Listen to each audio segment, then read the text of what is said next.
សំណួរសួរថាហេតុអីបានកូនក្មេងទូចៗហ្នឹងចូលចិត្តមើល screen ខ្លាំងម៉េចកូនក្មេងបើឲ្យគាត់មើលគឺថាដូចជាប់ lock ចឹងគឺនៅហ្នឹង screen ជាវត្ថុវិតមុនរបស់យើងហ្នឹងការដាក់ lock ក្មេងៗជំរាបសួរបងប្អូនទាំងអស់គ្នាជំរាបសួរប៉ាម៉ាក់ទាំងអស់គ្នាចាស្វាគមន៍មកកាន់ម៉ាក់ប៉ា Talks ចានៅក្នុង episode ទី9ចានាងខ្ញុំសមែនតាបាទខ្ញុំឈ្មោះម៉ាក់ចាយើងវិលមកជួបម៉ាក់ប៉ាសាជាថ្មីម្ដងទៀតនៅក្នុង EP ថ្មីនៃសប្តាហ៍ថ្មីចាហើយកាលពីយើងរំលឹកបន្តិចទៅដល់ EP ចាស់របស់យើងដែលយើងបាននិយាយអំពីប្រធានបទការលូតលាស់នៃខួរក្បាលកូនពី0ខែទៅដល់3ឆ្នាំអញ្ចឹងនៅសប្តាហ៍នេះប្រធានបទនេះក៏នៅតែតាក់ទងជាមួយនឹង EP មុនដូចគ្នាប៉ុន្តែនៅក្នុងហ្នឹងគឺខ្ញុំគ្រាន់តែចង់ច្បិចយកនៅចំណុចមួយដែលសំខាន់ហើយដែលយើងគិតថាសំខាន់ណាស់បងបាទនៅក្នុងសម័យកាលនេះលើកយកមកនិយាយនៅក្នុង EP 9នេះឲ្យបានច្រើនហើយនឹងក្បោះក្បាយជាងមុនបន្តិចនោះគឺកូននឹង screen time ចាកូននឹងកញ្ចក់កញ្ចក់ទូរស័ព្ទកញ្ចក់ iPad អេក្រង់កូនជាមួយនឹងអេក្រង់បាទចាបើនិយាយពីអេក្រង់មានអីគេខ្លះមានទូរស័ព្ទ iPad ទូរទស្សន៍ចាហើយបើទូរស័ព្ទ iPad ហ្នឹងនៅក្នុងហ្នឹងវាមាន YouTube ណា YouTube ហើយនឹងអីគេទៀតបងពីច្រើន YouTube ពួកក្មេងៗគាត់វក់មួយនឹងតុក្កតាលើ YouTube ចាមិនមែនតែតុក្កតាឥឡូវនេះបទចម្រៀងថ្មី K-pop អីហ្នឹងក្មេងៗទូចមួយឆ្នាំ2ឆ្នាំក៏គាត់ចាប់ផ្ដើមស្គាល់ចាប់ផ្ដើមអីដែរចាព្រោះឥឡូវក្មេងៗឥឡូវឆ្លាតហើយឥឡូវគេឃើញថាមានដល់ពីហ្គេមសម្រាប់កូនក្មេងទៅតូចពីហ្គេមហ្នឹងវាលោតត្រង់គាត់ចេះហ្នឹងឯងចុចហើយនិយាយពីដៃចំណាប់អូឆាច់អីចឹងណាហ្នឹងសិតតែម៉ាក់ប៉ាអ្នកអីអ្នកបង្រៀនទាំងអស់អ្នកធ្វើឲ្យមើលហើយកូនធ្វើតាមចាអញ្ចឹងចាបើនិយាយពីគាត់លឿនណាស់យើងយកអត់ដឹងទេបើគាត់លួចច្បិចយកទាំងអស់ចាហើយសម័យនេះដែរណោះសម័យនេះគឺអ្នកណាក៏មានទូរស័ព្ទនៅក្នុងដៃដែរ smartphone នៅក្នុងដៃដែរ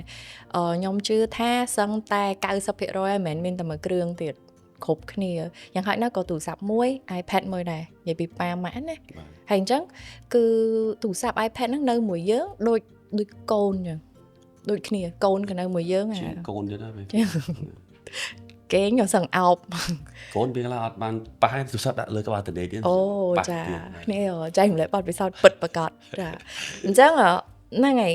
បើកមុខកញ្ចក់សារថ្មីម្ដងទៀតពួកយើងទាំងពីរដូចតែតែងតែជម្រាបជូនទៅដល់ប៉ាម៉ាក់បងប្អូនទាំងអស់គ្នាអញ្ចឹងយើងមិនមែនជាអ្នកជំនាញមិនមែនជាអ្នកឯកទេសខាងកុមារអីនោះទេពួកយើងទាំងពីរគឺគ្រាន់តែជាប៉ាម៉ាក់អ្នកដែលចិញ្ចឹមកូនផ្ទាល់ហើយចែករំលែកនៅបទពិសោធន៍ផ្ទាល់ហើយក៏ជាប៉ាម៉ាក់ដំបងដែរគឺទើបតែមានកូនមួយតែប៉ុណ្ណោះគ្រាន់តែថាពួកយើងមានកូនដោយការព្យាយាមចង់និយាយថាមិនងាយអញ្ចឹងនៅពេលដែលមានគាត់មកពួកយើងក៏តែងតែចង់ស្រាវជ្រាវរកនៅអ្វីដែលល្អតាមតែពួកយើងអាចធ្វើទៅបានចាមកចែកម្លែកមកអនុវត្តជាមួយនឹងកូនហើយក៏ចង់ចែកម្លែកនៅក្នុង podcast នេះដូចគ្នាចាហើយនៅក្នុងនឹងដែរបើសិនជាមានការខ្វះខាតឬក៏ប៉ាម៉ាក់គិតថាពួកគាត់មានបទពិសោធន៍ចិញ្ចឹមខ្លួនឯងចិញ្ចឹមកូនខ្លួនឯងគាត់មានវិធីសាស្ត្រអីផ្សេងដែលល្អហើយនឹងខុសពីពួកយើងគឺអាចចែកម្លែកបាននៅក្នុង podcast យើងផងដែរអូខេតោះអញ្ចឹងយើងចូលដល់ប្រធានបទយើងកូននឹង screen អេក្រង់កូននឹងអេក្រង់ចាពី0ខែដល់2ឆ្នាំបើតាមតែ research មើលបងគេថាបើអាចហ្មងណាពី0ខែដល់2ឆ្នាំហ្នឹងគឺហាមកុំតែម្ដងដាច់ខាតតែប៉ិតកុំឲ្យមើលលើសនឹងទៀតណាចាតែប៉ិតលើនឹងបានន័យថាពី0ដល់2ឆ្នាំអានេះតាមតការ research 0ដល់2ឆ្នាំគឺថាបើសិនជាអាចគឺហាមឲ្យមើល screen តែម្ដងព្រោះគូក្បាលកំពុងតែរីកលូតលាស់លឿនហើយបន្ទាប់ពី2ទៅមិនបានន័យថាត្រឹម2ទៅមើលបានទេមើលបានប៉ុន្តែមានកំណត់នៅក្នុងប្រហែលនាទីអញ្ចឹងក្នុងមួយថ្ងៃតែជាពិសេសអានោះបងដឹងដែរជាពិសេសពេលមើលគឺត្រូវតែនៅមួយគាត់បានថាឆ្លើយឆ្លងពូទូរស័ព្ទវាទៅពីច្រើនឃើញត្រូវឲ្យឆ្លើយឆ្លងណាចាត្រូវហីគឺថាចំណុចសំខាន់នៅក្នុង EP នេះគឺយើងលើកតែពីចំណុច screen ចន្លោះ0ទៅ2ឆ្នាំដោយសារតែចន្លោះហ្នឹងវាទទួលរងអត្តពលខ្លាំងចាលូតលាស់លឿនយ៉ាអញ្ចឹងសំណួរសួរថាហេតុអីបានកូនក្មេងទូចហ្នឹងចូលចិត្តមើល screen ខ្លាំងម៉េះហេតុអីបាន khơi nhá dương khơi chạy đai nhá vì chị ấy đã dương kịch ở ban hay vì chị đường bật đại cát lăng nơi không sòng công chịu vậtประจำ ថ្ងៃ bao dương cứ côn khmé bà ơi quạt mớ cứ tha đôi chọp lọc chẳng cứ nên nặng screen ជាវត្ថុវេទមន្តរបស់យើងហើយក្នុងការដាក់ឡុកក្មេងៗឡុកកូនយើងជាប់ដូចជាពិសេសពេលញ៉ាំបាយអីចឹងណាឃើញភាគច្រើនដាក់ឡុកជាប់នៅហ្នឹងទៅគាត់អង្គុយញ៉ាំបាយទៅស្ងៀមគាត់អង្គុយញ៉ាំទៅគាត់ថាតែមាត់ទេនិយាយទៅគាត់អារម្មណ៍គាត់ screen ចាអញ្ចឹងសួរថាហេតុអីយើងមកយល់ជំរឿពីកន្លែងហ្នឹងបន្តិចដោយសារតែscreen គឺមើលទៅមានសម្លេងមានកាយវិការហើយលឿនអញ្ចឹងជាអ្វីមួយដែលលឿនដែលអាចធ្វើឲ្យបង្កើតនៅអារម្មណ៍សប្បាយរីករាយនោះបានយ៉ាងងាយដែលគេហៅថាដូផាមីនបង្កើតបាននៅកោសិកាមួយសារធាតុមួយដែលគេហៅថាដូផាមីនហ្នឹងហើយដូផាមីនហ្នឹងគឺជាអីដូផាមីនហ្នឹងគឺជាសារធាតុមួយដែលធ្វើឲ្យមនុស្សយើងមានភាពគេហៅថាសប្បាយរីករាយចា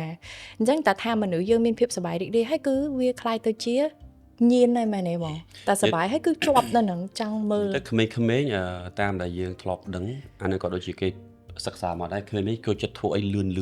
ដូចជាយើងឲ្យគាត់រៀនអីចឹងបើយើងនៅត្រាំត្រែងមួយគាត់យូរគាត់លែងចាប់បានហើយអញ្ចឹងឧទាហរណ៍ថា5 second 1 2 3ចឹងបើយើងអាសាធ្វើចឹងគាត់នឹងចាំឃើញវិញអញ្ចឹងទន្ទឹមគ្នានឹងជាមួយនឹងវីដេអូជាមួយ screen ជាដូចទៅវាមានចលនាវាមាន movement វាផ្លាស់ប្ដូររហូតពី1នាទីពី1វិនាទីទៅ1វិនាទីហ្នឹងគឺវាប្ដូររហូតអញ្ចឹងក្មេងគាត់ចាប់អារម្មណ៍វាអត់ដដែលណាអញ្ចឹងគាត់តែហ្នឹងឯងដែលធ្វើ lock ឲ្យគាត់ lock ជាប់ជាមួយនឹងកៅអីណាចាដោយសារតែជីវិតវាជីវិតនៅក្នុងអេក្រង់ហើយនៅខាងក្រៅវាអត់ដូចគ្នាវីដេអូមួយដែលផុសចូលមានការថតយើងដឹងស្រាប់ហើយក្នុងការថតវាត្រូវមានការកាត់តកាត់អីអញ្ចឹងគឺវាលឿនណាវាអត់ដូចជីវិតយើងនៅក្រៅយើងអត់មានកាត់តជីវិតរៀលជីវិតពិតប្រាកដវា slow វាយឺតអញ្ចឹងពួកគាត់ក្មេងៗគាត់អត់មានគេហៅថា focus ការផ្ដោតយូរទេអញ្ចឹងគាត់ត្រូវការអីដែលលឿនកញ្ឆក់ឆាប់ហើយធ្វើឲ្យគាត់សប្បាយរីករាយអញ្ចឹងវាអាចទៅជាញៀនអញ្ចឹងសួរថាអាដូផាមីនហ្នឹងខុសឬក៏អត់ខុសទេប៉ុន្តែខុសត្រង់ថាខួរក្បាលកូនយើងវានៅខ្ចីពេកនៅទូចពេកអញ្ចឹងវាងាយនឹង control ទៅលើខួរក្បាលកូនយើងចានិយាយចាស់វិញសិនអានេះគឺយើងនិយាយទៅតាមភាពជាក់ស្ដែងសូម្បីតែយើងក៏យើងអាចអនុវត្ត 100% បានដែរសម័យនេះសម័យកាល digital ជីវិតយើងខ្លួនឯងសូម្បីតែយើងមនុស្សធំក៏យើងអាចកាត់បានផងហើយទំមតាកូនរបស់យើងទៀតเนาะគ្នាអត់ទាន់ដឹងអីទៀតគឺគេនឹងរៀនមកតាមនៅអ្វីដែលយើងធ្វើឲ្យមួយទៀតយល់ឪពុកម្ដាយសម័យថ្មីនេះមិនមែនសម័យថ្មីឪពុកម្ដាយយើងគឺរវល់អ្នកណាក៏រវល់ដែរធ្វើការផងអ្នកខ្លះធ្វើការអ្នកខ្លះរកស៊ីអ្នកខ្លះមានអីផ្សេងទៀតនិយាយទៅនៅក្នុងការចិញ្ចឹមកូនដែលអត់ឲ្យមើល screen នេះវាគឺជាអ្វីមួយដែលមិនងាយអញ្ចឹងខ្ញុំយល់ហើយហ្នឹងហើយនិយាយទៅគឺពិបាកហើយបើទោះបីជាម្ដាយដែលគាត់អត់ប្រកបការងារអីគាត់ជាម្ដាយពេញម៉ោងណាម្ដាយពេញម៉ោងនេះនៅមើលកូនរហូតនៅផ្ទះធ្វើការងារផ្ទះធ្វើម្ហូបក៏វាមិនមែនជារឿងងាយដែរឲ្យគាត់ចិញ្ចឹមកូនដែលអត់ឲ្យមើល screen នោះពេលខ្លះគាត់ក៏ត្រូវការពេលវេលាផ្ទាល់ខ្លួនដែរចូលបន្ទប់ទឹកអីហ្មងហើយនឹងធ្វើម្ហូបធ្វើអីហ៎អានេះយើងនិយាយពាក់ព័ន្ធជាមួយនឹងមួយទល់នឹងមួយជាមួយម្ដាយកូនប៉ុន្តែបើសិនជាយើងនិយាយថាអ្នកដែលមានណានីគាត់មានណានីមើលគាត់អាចហ្នឹងគាត់អាចមានពេលអូខេអាហ្នឹងគឺយើងមិនសូវនិយាយអាហ្នឹងពេកច្រើនពេកទេអញ្ចឹងណាប៉ុន្តែគាត់តែប្រយ័ត្នណានីលួចព្រោះពីច្រើនឃើញណានីលួចឲ្យកូនយើងមើលព្រោះគាត់ហត់ដែរយើងទៅធ្វើការបាត់យើងហាមថាអូខេណានីកុំឲ្យកូនខ្ញុំមើលអញ្ចឹងណាគាត់ធ្វើមិនគាត់ងុយគេងដែរគាត់ដាក់មួយគាត់ឡុកកូនយើងហើយយើងអត់ដឹងទេហ្នឹងបាទចាអញ្ចឹងក្នុងនេះយើងសុំនិយាយភាគច្រើនគឺម្ដាយជាមួយកូនមួយទល់នឹងមួយចាអញ្ចឹងយើងចង់បញ្ជាក់ម្ដងទៀតថាវាប៉ះពាល់អីខ្លះទៅដល់ខួរក្បាលកូននៅពេលដែលគាត់មើល screen ទីមួយដូចតែងតែនិយាយអញ្ចឹងតាំងពី EP មុនគឺកូនពី0 ខែដល់2ឆ្នាំនេះគឺគាត់ត្រូវការជាងគេបំផុតគឺការនិយាយឆ្លើយឆ្លងគ្នាជាមួយនឹងមនុស្សពិតប្រាកដមាននិយាយទៅមានឆ្លើយមកមានសំណួរមានចម្លើយអញ្ចឹងវីដេអូសកម្មភាពផ្សេងៗនៅក្នុង screen គឺមានតែ one way មានតែមួយផ្លូវតែប៉ុណ្ណោះគឺគាត់បានត្រឹមតែមើលទេគាត់អាចអោបគាត់អាចប៉ះគាត់អាចនិយាយឆ្លើយឆ្លងគាត់អាចសួរជាសំណួរមានជាចម្លើយឯង ចឹងគឺអានឹងងាយយើងយល់ហើយដោយសារអញ្ចឹងបានប៉ះពាល់ទៅដល់ខួរក្បាលគាត់ហើយប៉ះពាល់ហ្នឹងមិនគឺកូនកំពុងតែលូតលាស់កោសិកាកូនកំពុងតែរីកលូតលាស់ខ្លាំងអញ្ចឹងនៅពេលដែលអត់មានការឆ្លើយមកវិញហ្នឹងគឺវាអត់បានជួយជំរុញការលូតលាស់ខួរក្បាលរបស់កូននឹងឯងចាបើនិយាយពីងាយច្បាស់ណាអញ្ចឹងហើយយើងតួនាទីជាឪពុកម្ដាយបើសិនជាយើងដឹងកន្លែងហ្នឹងគឺអ្វីដែលយើងគួរតែធ្វើគឺយើងព្យាយាមកាត់បន្ថយហើយមកទោះបីជាធ្វើមិនបាន 100% ប៉ុន្តែឲ្យដឹងថាខ្ញុំគ្រាន់តែចង់ឲ្យដឹងថាចង់ឲ្យប៉ាម៉ាក់ទាំងអស់គ្នាដឹងថានៅពេលដែលយើងឲ្យ screen ឲ្យទូរស័ព្ទទៅកូនគឺយើងកំពុងតែកាត់បន្ថយការលូតលាស់នៃកោសិកាខួរក្បាលរបស់កូនចាគ្រាន់តែឲ្យយើងដឹងកន្លែងហ្នឹងមួយទៅយើងមានរំញួចខ្លះហើយពេលខ្លះមិនដោយពេកចាហ្នឹងហើយនិយាយទៅក្មេង0ទៅ2ឆ្នាំវាសំខាន់ខ្លាំងគឺឧទាហរណ៍ចេះហើយសូមបន្ថែមបន្តិចទៀតថានៅពេលដែលយើងឲ្យគាត់មើលអ្វីដែលគាត់មើលអ្វីដែលធ្វើការមានតែភ្នែកហើយតិចឯងតែអ្វីដែលសំខាន់អត់ធ្វើការនោះគឺមាត់អញ្ចឹងជឿទៅគាត់អត់និយាយតែសោះតែម្ដងអញ្ចឹងអាហ្នឹងងាយយល់មើលភ្នែកមើលតិចស្ដាប់ប៉ុន្តែមាត់អត់និយាយសោះតែម្ដងអញ្ចឹងអាហ្នឹងខ្ញុំឃើញមែនភាគច្រើនគឺអាហ្នឹងហើយដែលមនុស្សដែលក្មេងៗគាត់អត់សូវនិយាយបានលឿនចាបាទអូខេហើយមួយទៀតក្មេងនៅពេលដែលយើងផ្ទុយទៅវិញនៅពេលដែលយើង interact មួយគាត់និយាយលេងតាក់ទងច្បាស់ណាស់យើងប្រកាសជាសួរគាត់អាហ្នឹងខ្ញុំឃើញគ្រប់តែគ្នាគាត់កំពុងតែវឹកហាត់មាត់របស់ក្មេងៗឲ្យគាត់និយាយទៅវិញហៅគាត់ឆ្លើយអាហ្នឹងហើយជាឧទាហរណ៍ជាក់ស្ដែងខ្លីៗគឺត្រូវតែទៅចិត្តគាត់និយាយមួយគាត់ហើយបើសិនជាពេលដែលគាត់ឆ្លើយបានន័យថាពេលយើងសួរពេលកូនឆ្លើយគឺបានន័យថាខួរក្បាលកំពុងតែធ្វើការនៅចម្លើយហ្នឹងគាត់គិតសិនណាមុននឹងគាត់ឆ្លើយហ្នឹងហើយគឺយើងដូចយើងជួយជំរុញម៉ាស៊ីនហ្នឹងឲ្យវាធ្វើការបើសិនជាយើងអត់ជំរុញទេម៉ាស៊ីនហ្នឹងគឺវានៅហ្នឹងវានៅ lock នៅហ្នឹងហើយវាអត់បានដំណើរការទេគឺអាហ្នឹងហើយគឺជាគោលដៅដំបូងដែលយើងចង់ឲ្យម៉ាស៊ីនខួរក្បាលគាត់ហ្នឹងដំណើរការហើយមួយទៀតនៅពេលដែលកូនសង្កេតឃើញនេះបទពិសោធន៍យើងហ្មងបើសិនជាថ្ងៃហ្នឹងកូនមើល screen មួយផ្លែតអត់អីណាប៉ុន្តែបើច្រើនពេកដូចថាលើសលប់នៅការគាត់ជួបមួយមនុស្សខាងក្រៅយើងនឹងឃើញថានៅក្នុងថ្ងៃហ្នឹងគាត់មួម៉ៅខុសធម្មតាគាត់ឆាប់មួម៉ៅខុសធម្មតាមកដូចររឿងសំបីតាគេងក៏មកមើលអាហ្នឹងគឺបានន័យថាវាប៉ះពាល់ដល់ប្រសាយប្រសាទរបស់គាត់គឺធ្វើឲ្យគាត់ទៅជាមនុស្សដែលឆាប់ឆេវឆាវអត់មានការអត់គេហៅ lose focus គឺគាត់អត់អាចរងចាំបានគេហៅ short temper ធ្វើអីចង់បានអីគឺលឿនអញ្ចឹងវាធ្វើឲ្យគាត់ទៅជាមនុស្សមួម៉ៅដែរអញ្ចឹងពេលខ្លះបើសិនជាថ្ងៃហ្នឹងកូនមួម៉ៅចង់ឲ្យម៉ាក់សង្កេតមើលបន្តិចបើថ្ងៃហ្នឹងកូនមួម៉ៅខុសធម្មតាឆ្ងល់ថ្ងៃនេះមិនបានររឿងខុសធម្មតាចង់ឲ្យម៉ាក់សង្កេតមើលឲ្យត្រឡប់ទៅសកម្មភាពតាំងពីព្រឹកឡើងមកវិញមើលថាថ្ងៃហ្នឹងមានឲ្យកូនមើល screen លើសពីធម្មតាអត់ចង់ឲ្យសង្កេតឡើងហ្នឹងបើសិនជាគិតថាគាត់មួម៉ៅដោយសារថ្ងៃនេះមើល screen លើសធម្មតាអញ្ចឹងថ្ងៃស្អែកយើងបន្ថយបន្តិចអញ្ចឹងណាហើយនៅពេលដែលយើងយល់អញ្ចឹងមិនយើងយល់ថាកូនមួម៉ៅដោយសារអញ្ចឹងយើងក៏កាត់បន្ថយការមួម៉ៅរបស់យើងដូចគ្នាចាហ្នឹងហើយអ្វីដែលនិយាយពីប៉ះពាល់ទៅគេហ្មងគឺផ្នែកសរសៃប្រសាទនិងការគ្រប់គ្រងអារម្មណ៍របស់កូនយើងតែម្ដងគាត់ថាគ្មានតែគាត់ញៀនហ្នឹងយើងជាមួយនឹងអេក្រង់ទូរស័ព្ទអេក្រង់ iPad អីទាំងអស់នេះគឺគឺជាក្មេងដែលគាត់មានការ temper ចាឆាប់ខឹងបើ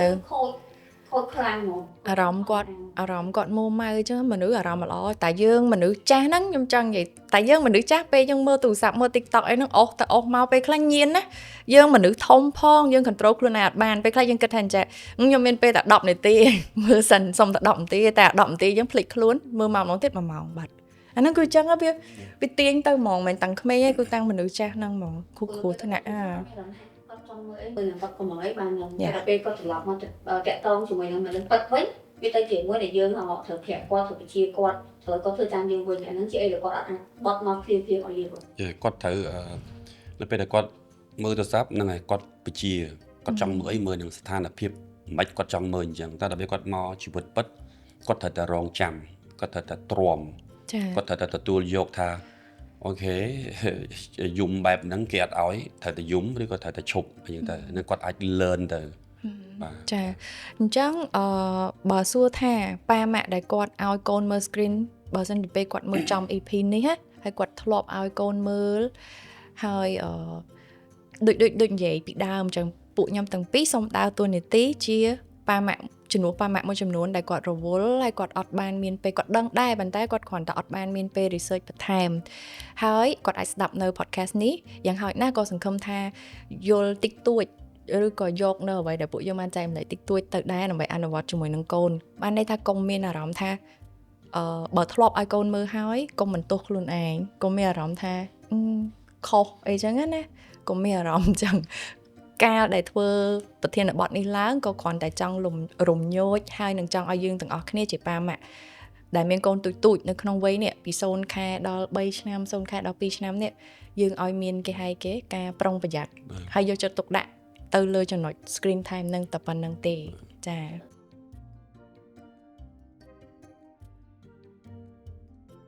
ចាអញ្ចឹងបើសិនជាកន្លែងនេះមួយបើសិនជាកូនយើងតាំងពីទូចមកត្រឡប់ឲ្យមើលហើយមកដល់វ័យនេះគាត់2ឆ្នាំអីការកែប្រែរឿងពិបាកបន្តិចខ្ញុំយល់ហត់ហើយមិនងាយអ្នកខ្លះក៏ធ្វើអត់បានដែរអ្នកខ្លះក៏គាត់ថាតាមហ្នឹងណោះមានច្រើនប៉ុន្តែបើសិនជាអ្នកដែលដូចថាជ្រុលឲ្យមើលហើយក៏មិនបានន័យថាហួសពេលដែរយើងអាចកែប្រែឡើងមកវិញបានព្រោះកូនយើងនៅទូចដូចគ្នាទី1គឺនៅពេលដែលមើលយើងកាត់បន្ថយម៉ោងមើលឧទាហរណ៍ថាពីមុនយើងឲ្យគាត់មើលរៀងរាល់ពេលញ៉ាំបាយឬក៏មួយថ្ងៃអាចចូលដល់ប៉ុន្មាន1ម៉ោងអីចឹងទៅ1ម៉ោងមិនបានន័យថាក្នុងមួយពេលទេណាគឺយើងបូកនាទីទៀតពេលបាយ10នាទីបាយព្រឹក10នាទីបាយថ្ងៃ10នាទីល្ងាចអីអញ្ចឹងណាចឹងនិយាយឥឡូវថាកន្លះម៉ោងចុះអញ្ចឹងយើងនឹងកាត់បន្ថយមួយថ្ងៃបន្តិចយើងអត់អាចមួយថ្ងៃពប់កុំហុកដកពីកូនទេបើយើងដកពីកូនពប់ក៏អាចធ្វើឲ្យកូនយើងមានបញ្ហាដូចគ្នាហានិភ័យយ៉ាហានិភ័យទាំងអស់ដកភ្លាមគឺហានិភ័យហើយអញ្ចឹងយើងអាចកាត់បន្ថយមួយថ្ងៃបន្តិចហើយបើសិនជាអ្នកដែលមានអ្នកដែលចិញ្ចឹមកូនហើយមានអ្នកជួយមើលថែតាយាយកងម៉ាឬក៏ណានីអីអញ្ចឹងម៉ែដោះអីអញ្ចឹងគឺត្រូវអានេះគឺត្រូវការឲ្យមានការប្រជុំ private បែបមនុស្សធំនៅក្នុងផ្ទះឲ្យយល់ពីបញ្ហានេះដូចគ្នាជាពិសេសចាស់លោកតាលោកយាយកងម៉ាអីអញ្ចឹងពេលខ្លះគឺគាត់គ្រាន់តែចង់ឲ្យកូនសុបាយគាត់មើលទៅគាត់ឃើញសុបាយអញ្ចឹងគាត់ក៏ហៅចៅទៅមើលអីជាមួយអញ្ចឹងអានេះគឺត្រូវទាមទារឲ្យមានគេហៅថាការប្រជុំរវាងមនុស្សធំនិងមនុស្សធំនៅក្នុងការចិញ្ចឹមបីបាច់កូនយើងឲ្យយល់ថាអូខេមើលបានប៉ុន្តែយើងត្រូវកាត់បន្ថយហើយយើងមានការកំណត់អូខេកូនមើលត្រឹមប៉ុណ្នេះនាទីមើលប៉ុណ្នេះនាទីហើយជា technique skill មួយទៀត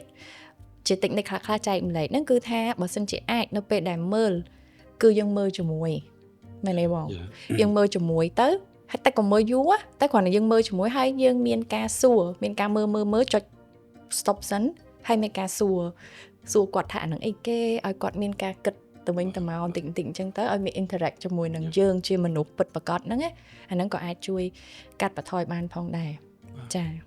បើអាចយើងអាចរើសម៉ោងមួយដែលមិនប៉ះពាល់ដល់ការសម្រាកខួរក្បាលរបស់គាត់ដូចជាកុំឲ្យគាត់មើលមុនពេលគេងគាត់អាចមើលពេលថ្ងៃពេលអីបានអញ្ចឹងណាមើលហើយទៅធ្វើសកម្មភាពអីផ្សេងទៀតនៅក្នុងផ្ទះធ្វើជាមួយយើងអញ្ចឹង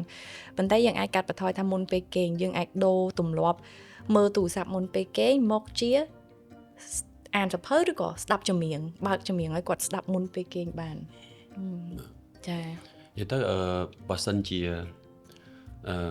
និយាយចេះក្នុងករណីនេះពុកម្ដាយខ្ញុំជឿថាគាត់ត្រូវតែជ្រើសរើសហើយគាត់ត្រូវជ្រើសរើសថាតើគាត់ចង់ឲ្យ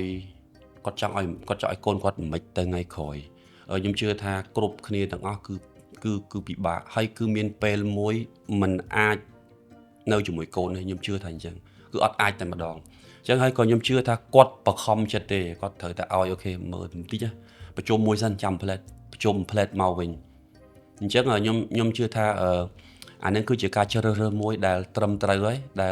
ដែលគាត់គេថាអត់មានជំរើសក្រៅពីហ្នឹងទេប៉ុន្តែខ្ញុំនៅតែជឿថាបងប្អូនទាំងអស់គ្នាអាចឆ្នៃបានន័យថាបើដឹងថាប្រជុំឧទាហរណ៍ណាថាធ្វើរបៀបម៉េចមុននឹងឬក៏ក្រោយនឹងវាអាចឆ្នៃហ្នឹងហើយមួយទៀតចង់លើកយកឧទាហរណ៍មួយខ្ញុំឃើញជាក់ស្ដែងនេះគឺបានន័យថាខ្ញុំឃើញឪពុកម្ដាយខ្លះគាត់ទៅដល់កន្លែង restaurant គាត់ជាយើងមើលទៅយើងថារបៀបគាត់ធ្វើរហដងណាទាញកៅអីឆ្វាច់ ទាញបន្ទាប់មកទៀតទាញអី iPad ពីកាបូបដាក់ផាំងដាក់កូនជាប់អូខេហើយកូនក៏គាត់ញ៉ាំគាត់ហាតែមាត់ហើយគាត់មើល iPad រហូតអញ្ចឹងទៅអូខេកលេចភ្លេចមើលមកខ្ញុំ2នាក់វិញតែពិតទៅមិនមែនអួតខ្លួនឯងឬក៏សើអីទេបើគាត់ថាខ្ញុំជ្រើសរើសនិយាយថាពិបាកវេទនាបងញ៉ាំអត់ឆ្ងាញ់ទេនិយាយទៅបើតែញ៉ាំហាងក្រៅជប់ខ្ញុំ2នាក់ហើយនឹងនេះគាត់នេះ3នាក់ឯងកុំប្រកាន់អត់មាន screen ទេបើន័យថាគាត់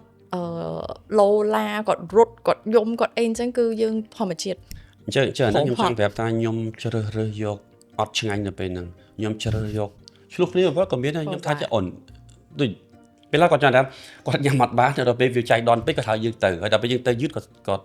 និយាយអត់សូវសប្បាយចិត្តខ្ញុំចង់និយាយម៉ាមីណាអញ្ចឹងខ្ញុំចង់ថា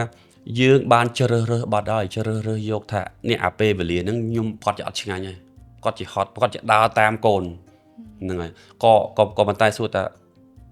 អូខេអាក្រក់អាហ្នឹងតើស្អីបានទៅវិញគឺឲ្យគាត់ទាំងអស់បានថាកុំឲ្យគាត់មើលហ្មងអត់ឲ្យគាត់មើលដល់អញ្ចឹងយូរទៅក៏យើងមានអារម្មណ៍ថាអូខេខ្ញុំសួរគាត់ថាឥឡូវអូនជ្រើសរើសហ្នឹងហើយបានថាអូនឲ្យកូនតែប្រកាសទៅណាអារៀនយើងនេះហត់ហើយដឹងតែហត់ហ្មងដឹងតែហត់ហ្មងហើយមួយទៀតគឺដឹងតែអាចប៉ះផត់មួយគ្នាអីមួយគ្នារួមស្រួលមិនចឹងចាឲ្យរហូតហេតុការណ៍ប្រកបវា challenge កន្លែងញ៉ាំអង្គុយញ៉ាំហ្នឹងធ្វើម៉េចឲ្យគាត់អង្គុយជាប់ញ៉ាំហ្នឹងគឺអត់មានអីក្រៅពីទូរស័ព្ទ lock ទេមែនទេមកហ្នឹងហើយអញ្ចឹងកន្លែងនេះមួយខ្ញុំដឹងថាពិបាកតែព្យាយាមទាំងអស់គ្នាម៉ាក់មិនប្រហែលឆ្នាំទៀតទេតិចទៀតគាត់ធំហើយនិយាយទៅមកទៀតនិយាយថានេះ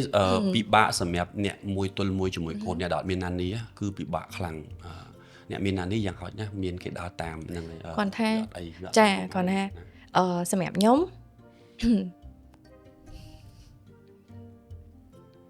គាត់ថាfeel ថា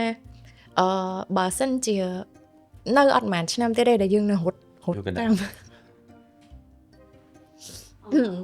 ដែលត្រូវរត់តាមគាត់អញ្ចឹងណាចង់និយាយអញ្ចឹងគឺយ៉ាងហោចណាស់ចង់និយាយថាតាមបន្តិចទៀតគាត់ចូលរៀនណាហើយយើងក៏អត់មានពេលទៅអង្គុយដេញបច្ចុកដេញអីអញ្ចឹងណាអញ្ចឹងសូមប្រើពេលវេលានឹងឲ្យមានតម្លៃពួកយើងគាត់ថាយើងមកចំណាយពេលធ្វើអីមួយមកដល់ពីទៅដល់ធំមករៀនក៏ខ្ញុំឆ្នាំអីយ៉ាសូមគាត់ថាគាត់ទៅចំណាយពេលឲ្យគាត់ទាំង3ឆ្នាំពីព្រោះណាវាស្ដាប់មើលទៅវាវែងទៅដល់វាគិតពីការរបស់បកូនទីពិតណាយើងធ្វើបានរយៈពេលនេះខ្លីយើងមិនមែនធ្វើបាបកូនទេណាយើងកំពុងតែបរៀនហើយយើងកំពុងតែជួយកូនយើងឯហ្នឹងជួយឲ្យគាត់ខ្លាយទៅជា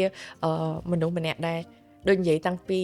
គោលដៅរបស់យើងគឺចង់ឲ្យគាត់ទៅជាមនុស្សដែលមានគុណភាពមួយរូបតែប៉ុណ្្នឹងទេហើយបើសិនជាគាត់ធំទៅជាម៉េចអាហ្នឹងគឺជារឿងរបស់គាត់ថ្ងៃខាងមុខទៀត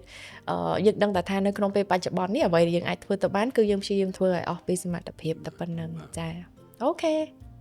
អានេះវាជាជំរើសរបស់បងប្អូនយើងទាំងអស់គ្នាថាតើយើងជ្រើសរើសឲ្យខ្លួនឯងឬជ្រើសរើសឲ្យគាត់ហ្នឹងហើយជ្រើសរើសទៅហើយមិនថាជ្រើសរើសបែបណាខ្ញុំគិតថាវាតែតែមានផលល្អនិងផលអាក្រក់របស់វាទាំងអស់ហ្នឹងហើយចាយើងមិនមែនតែយើងចាប់បានពេលដែលបងស្រីគាត់ចេះមានថាតែយើងនៅរត់ទិញចាប់គាត់ឲ្យមួយឆ្នាំទៀតនេះហើយក៏ជាហេតុផលមួយដែលពួកយើងចង់ច្បិចយកនៅប្រធានបទកូនហើយនឹង screen time នោះមកនិយាយបន្ថែមលម្អិតបន្តិចនៅក្នុង EP នេះដែរអញ្ចឹងក៏សង្ឃឹមថាប៉ាម៉ាក់ទាំងអស់គ្នាចាបានមិនច្រើនតែក៏តិចតួចពី podcast របស់ពួកយើងដែរហើយបើសិនជាមាន comment មាន idea អីផ្សេងចង់ឲ្យយើងយកនៅប្រធានបទមួយណាយកមកចែករំលែកយកមកជជែកគ្នាគឺអាច comment នៅក្នុង podcast នេះបានចា screen ហ្នឹងមិនជាសត្រូវរបស់យើងរបស់កូនយើងទេតែក៏ប៉ុន្តែតំណែងទំនងរវាងយើងជាមួយគាត់នឹងទើបសំខាន់ពេលណា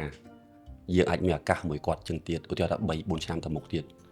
វល់នឹងស្រួលលើកក្រោយហៅគាត់មកមើលតុក្កតាមួយគ្នាគាត់ថាអត់ទេគាត់ទៅហើយគាត់ទៅរបស់គាត់ហើយចាអរគុណអញ្ចឹងសម្រាប់ EP 9នេះគឺចាប់ហើយអញ្ចឹងជាចុងក្រោយក៏សូមឲ្យបងប្អូនទាំងអស់គ្នាជួយចុច like ហើយនិង share វីដេអូមួយនេះដើម្បី spread ទៅដល់ប៉ាម៉ាក់ផ្សេងទៀតឲ្យគាត់បានមើលទាំងទស្សនាហើយនិងស្ដាប់ទាំងអស់គ្នាផងដែរជួបគ្នានៅក្នុង EP ក្រោយបន្តទៀតអរគុណជម្រាបលា